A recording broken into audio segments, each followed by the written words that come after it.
মানে আপনি তো ওই যে অডিও ভিডিওর ব্যবসা করতেছেন, এই যে সিডি ডিভিডি বের করতেছেন, মানে এই ব্যবসাটা মানে কী রকমের ভবিষ্যৎ কি বা কেমন মানে ইম্প্যাক্ট আপনাদের এই যে বিভিন্ন যে টেলিভিশন নাটকের মানে প্যাকেজ নাটকের এই সিঙ্গেল নাটক, তারপর টেলিফিল্ম, সিরিয়ালগুলো বের করতেছেন এবং অনেক দর্শক নতুন করে দেখার সুযোগ পাচ্ছে, বিশেষ করে আমাদের যারা প্রবাসী ভাইরা আছে তারা দেখার একটা সুযোগ হচ্ছে তাদের, মানে এইটা নিয়ে আপনার একটা ঠিক আছে, আপনি আসলে ঠিকই বলছেন। মানে নাটকের আসলে আসলে নাটক, তারপরে বাংলা গান, বাংলা ছবি, এগুলো আসলে মানুষ এখন দেখার একটা ঝড় উঠছে আর কি। মানুষ অনেক দেখে এবং এটার অবস্থাটা খুব একটা ভালো অবস্থায়। আপনাদেরকে সাংবাদিক ভাইদেরকে ধন্যবাদ দেওয়া উচিত। আপনারা যদি যেভাবে সুন্দর করে লেখেন, আর একটু ভালো করে লেখালেখি করলে সবই ঠিক আছে, আলহামদুলিল্লাহ, বিজনেসে ভালো। কিন্তু একটা সমস্যা হলো পাইরেসি যে একটা বিষয় আছে, নকল আর কি। যদি মানুষ যদি নকল কিনাটা বন্ধ করে দিত তাহলে আমরা আরো অনেক ভালো করতে পারতাম, আমাদের ইন্ডাস্ট্রিটা আসলে বেশি।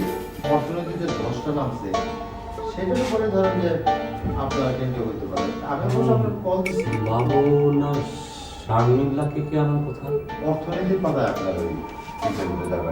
বাবু এদিকে আসো তো।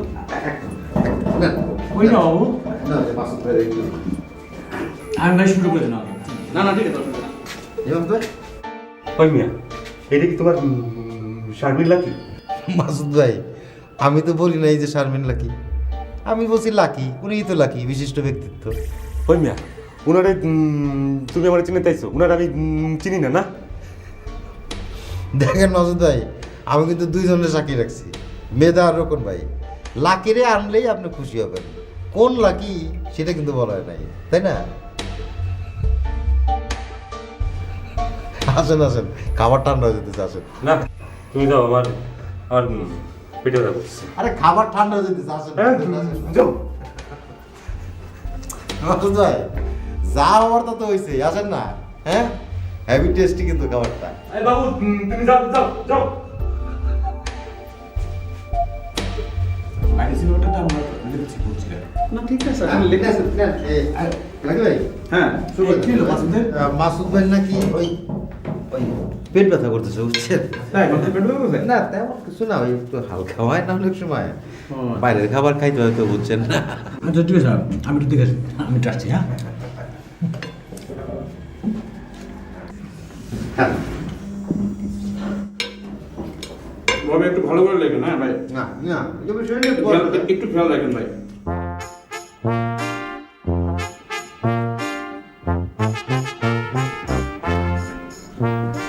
আচ্ছা বললাম নজরে লাগবো, কপালে একটা টিপ দাও, দিলা না। এখন আবার পেট বেদনা শুরু হয়েছে, মুরব্বী বেদনা শুনতে বুঝছ? তাই হ্যাঁ, শুনতে হয়, হ্যাঁ শুনতে হয়। তাই না আমার সঙ্গে ইয়ার কি করেন না? আমি ইয়ার কি পাচ্ছ না, মজা পাইছি না আমার লাগে না? এই অফিসে কাজ করা যাবে না, কাজে কোনো পরিবেশই নাই।